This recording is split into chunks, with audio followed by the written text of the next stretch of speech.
এবং বাংলাদেশে এরকম আলফা নেতা থেকে শুরু করে এই যে সমস্ত জঙ্গি সংগঠনগুলো বারবার করে এই টাইম অফ পিরিয়ডে টার্গেট করছে ভারতকে, ঠিক সেই সময় 1996 সালে ভারতের এবং বাংলাদেশের সম্পর্কে নতুন মোড় নেয়, যেখানে বাংলাদেশের সরকার পতন হয়, অর্থাৎ খালেদা জিয়ার পতন হয়ে ক্ষমতায় আসে এই শেখ হাসিনা।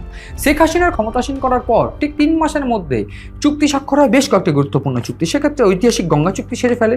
সেই ঐতিহাসিক গঙ্গা চুক্তিতে ফারাক্কা বাঁধজনিত যে সমস্যা, সেই সমস্ত সমস্যার সমাধানও সেই সময় করা হয়। যদিও সেই সমস্ত চুক্তির জন্যই বর্তমানে বাংলাদেশ ও ভারতের যে সমস্ত জল সমস্যা রয়েছে সেইটা তেমনভাবে নেই। তার পাশাপাশি যদি মনে করা যায় তাহলে 1996 সালে ক্ষমতাচ্যুত হওয়ার পর খালেদা জিয়া বারবার করে ভারত বিরোধী সুর চড়াতে থাকে। ঠিক সেইখানে ভারত বুঝতে পারে এইটা কিন্তু কোনোভাবেই ভারত আর সহ্য করবে না। 1996 সালের পর 1996 থেকে যখন শেখ হাসিনা ক্ষমতা থাকেন, তারপর 2001 সালে ফের নির্বাচনের মাধ্যম দিয়ে, সুষ্ঠু গণতন্ত্রের মাধ্যম দিয়ে ক্ষমতায় বসেন এই খালেদা জিয়া। খালেদা জিয়া 1996 পর 1996 থেকে ক্ষমতা যান, 2001 থেকে 2006 অবধি তিনি ক্ষমতায় ছিলেন। 2001 থেকে 2006 অবধি যে পিরিয়ড, অর্থাৎ দ্বিতীয় পর্বে কোনোভাবেই ভারতের সঙ্গে তার সম্পর্ক ভালো হয়ে ওঠেনি।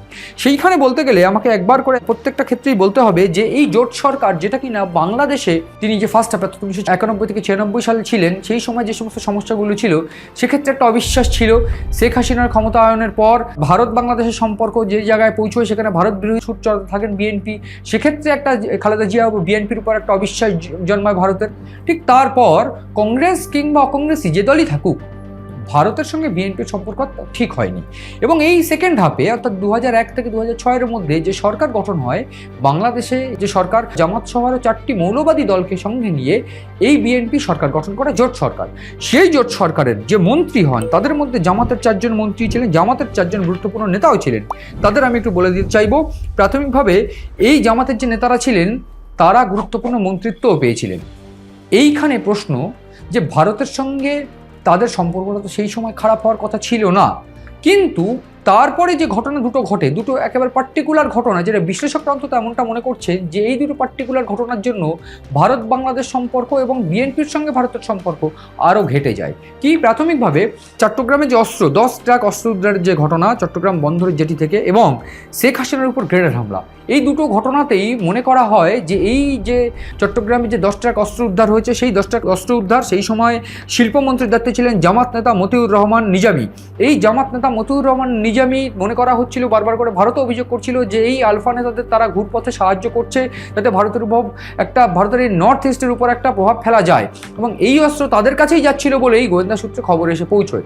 এবং এরপর ভারতের অত্যন্ত মিত্র এই শেখ হাসিনার উপর গ্রেনেড হামলা আরও একটা অবিশ্বাসের জায়গা করে দেয়, এবং ঠিক এই অবিশ্বাসেই এক প্রকার ভারতের সঙ্গে সম্পর্ক একেবারে ঠান্ডা ঘরে চলে যায়। আর কোনোভাবেই সেই সম্পর্ক যে ঠিক হবে না, এটাই বিশ্লেষকরা বুঝতে থাকে। কিন্তু সেক্ষেত্রে বারবার করে ভারত কিন্তু আরও একটা অভিযোগ করছিল, যেখানে শীর্ষস্থানীয় আলফা নেতা পরেশ বড়ুয়া, অরবিন্দ রাজখোয়ার মতন শীর্ষস্থানীয় আলফা নেতারা বাংলাদেশে আতিথেয়তা পাচ্ছে, অর্থাৎ তারা পরিবার নিয়ে রয়েছে, তারা আতিথেয়তা পাচ্ছে, এইরকম অভিযোগ কিন্তু বারবার করে উঠতে থাকছিল ঠিক এই সময়। এবং বিশ্লেষক যারা রয়েছে, বিশেষজ্ঞরা, তারা কিন্তু অস্বীকার করেন না যে এই খালেদা জিয়ার সময় বাংলাদেশে আলফা থেকে শুরু করে জেএমবি থেকে শুরু করে বড় বাংলা ভাইয়ের মতন যে সমস্ত জঙ্গি সংগঠনগুলো, তাদের কিন্তু মাথাচাড়া দিয়ে উঠেছিল। তারপর 2006 সালের পর ক্ষমতা পরিবর্তন, এবং সেই সময় একটা চরম অস্থিরতার সৃষ্টি হয় বাংলাদেশে। তারপর 2009 সালে নির্বাচনের মাধ্যম দিয়ে শেখ হাসিনা বাংলাদেশের মসনদে বসে, এবং বাংলাদেশের মসনদে বসার পর বেশ কিছু গুরুত্বপূর্ণ ট্যাকটিক্যাল চাল এই শেখ হাসিনা খেলেন। কীরকম? সেক্ষেত্রে বাংলাদেশের এই যে সমস্ত জঙ্গি সংগঠনের নেতাগুলো, তাদেরকে ভারতের হাতে তুলে দেওয়া হয়। সেক্ষেত্রে পরেশ বড়ুয়া থেকে শুরু করে অনুপ চেতিয়া, অরবিন্দ রাজখোয়া, তারা কিন্তু শেখ হাসিনার মেয়াদেই ভারতের হাতে তাদেরকে তুলে দেওয়া হয়, এবং সেক্ষেত্রে ভারত তাদেরকে বিচার করার সুযোগ পায়, এবং এই জায়গাতেই কিন্তু ভারতের সঙ্গে শেখ হাসিনার সম্পর্ক আরও গভীর হয়। কিন্তু এইখানেই কি ভারতের সঙ্গে বিএনপির সম্পর্ক শেষ হয়ে যায়? তথ্য বলছে, বিশ্লেষকরা বলছে তেমনটা কিন্তু নয়। তার কারণ 2012 সালে যখন খালেদা জিয়া আসেন ভারতে, পূর্ণ রাষ্ট্রীয় মর্যাদা তাকে গ্রহণ করা হয়, তাকে আহ্বান করা হয়, তিনি আসেন, তিনি সেক্ষেত্রে বৈঠক করেন, একান্ত বৈঠক করেন প্রাক্তন প্রধানমন্ত্রী মনমোহন সিংয়ের সঙ্গে। সেই সময় মনমোহন সিং বিভিন্নভাবে তাদের সঙ্গে বন্ধুত্বতা রাখার চেষ্টা কিন্তু করেন। সেক্ষেত্রে 2012 সালে যখন আসেন, তারপর সেই সময় কিছুটা ভালো বন্ধুত্ব হলেও বা কিছুটা সম্পর্কের দিকটা এগোলেও বারবার করে সেই সময় শেখ হাসিনার তরফ থেকে বা শেখ হাসিনা সরকারের তরফ থেকে অভিযোগ তোলা হচ্ছিল যে কেন এমনটা হচ্ছে। তার কারণ শেখ হাসিনা এবং খালেদা জিয়া তারা দুজনেই পরস্পর মেরুর ব্যক্তি ছিলেন, এবং ঠিক এই জায়গা থেকে সেই সমস্ত কিছু উপেক্ষা করেও ভারত বাংলাদেশ সম্পর্ক সেই সময় তৎকালীন কংগ্রেস এবং বাংলাদেশ আওয়ামী লীগের সঙ্গে কিন্তু সম্পর্ক মধুরই ছিল।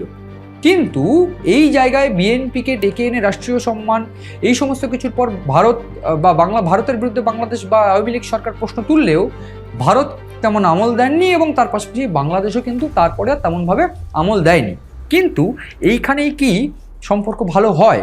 আদতে কিন্তু তেমনটা নয়। তার কারণ বিশ্লেষকরা জানাচ্ছে অন্তত যে ঠিক তার 3 মাস পর, যেখানে খালেদা জিয়া ভারতে এলেন তার ঠিক 3 মাস পর বাংলাদেশে গিয়েছিলেন তৎকালীন রাষ্ট্রপতি প্রণব মুখার্জি যান, এবং প্রণব মুখার্জি যাওয়ার পর খালেদা জিয়া কিন্তু তার সঙ্গে দেখা করেননি।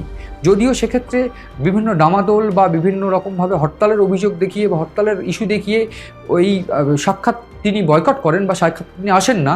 কিন্তু বিশ্লেষক এবং গোয়েন্দারা বলছে যে জামাতের এক প্রকার জামাতের ইশারাতেই তিনি কিন্তু এই বৈঠক এড়িয়ে যান, এবং তারপর থেকেই কিন্তু বিএনপির সঙ্গে ভারতের সম্পর্ক সেই সময় থেকেই একেবারে রসাতলে চলে যায়। যদিও 2014 পর ভারত সরকার পরিবর্তন হয়, ভারতে বিজেপি সরকার ক্ষমতায় আসে, এবং সেই সরকারের ক্ষমতা আসার পর মনে করা হয়েছিল যে বিএনপির সঙ্গে সম্পর্ক ভালো থাকবে।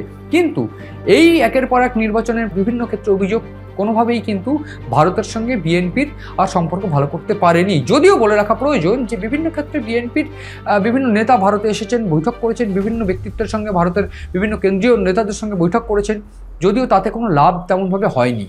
এক্ষেত্রে আমি একটু বলে রাখতে চাইবো, একেবারে জামাত ঘনিষ্ঠতা, পাকিস্তান ঘনিষ্ঠতাই এই সমস্ত কিছুর কাল হয়ে দাঁড়ায়। একদিক থেকে জামাতের সঙ্গে বৈঠক করে, জামাতের সঙ্গে জোট করে সরকার গঠন, অন্যদিক থেকে পাকিস্তানের একটা প্রভাব, এই সমস্ত কিছু যেন এই খালেদা জিয়াকে পাকিস্তান প্রেমী এবং জামাত প্রেমী বলে আখ্যা দিয়ে দিয়েছিল। এবং ঠিক সেইখানেই ভারত সরকার তারা কিন্তু আর কোনোভাবেই এই খালেদা জিয়াকে বিশ্বাস করতে পারেননি, এবং ঠিক তারপর থেকে আমরা দেখেছি জামাতের সঙ্গে তাদের ঘনিষ্ঠতা। যদিও এই মুহূর্তে সেই সমস্ত কিছু না থাকলেও প্রাথমিকভাবে এই মুহূর্তে খালেদা জিয়া 30শে ডিসেম্বর অর্থাৎ গত মঙ্গলবারের মৃত্যুর পর ভারতের পররাষ্ট্রমন্ত্রী বা বিদেশমন্ত্রী তার শেষকৃত্যে যান, শেষকৃত্যে গিয়েছেন, শ্রদ্ধা জানিয়েছেন, তিনি উপস্থিত ছিলেন।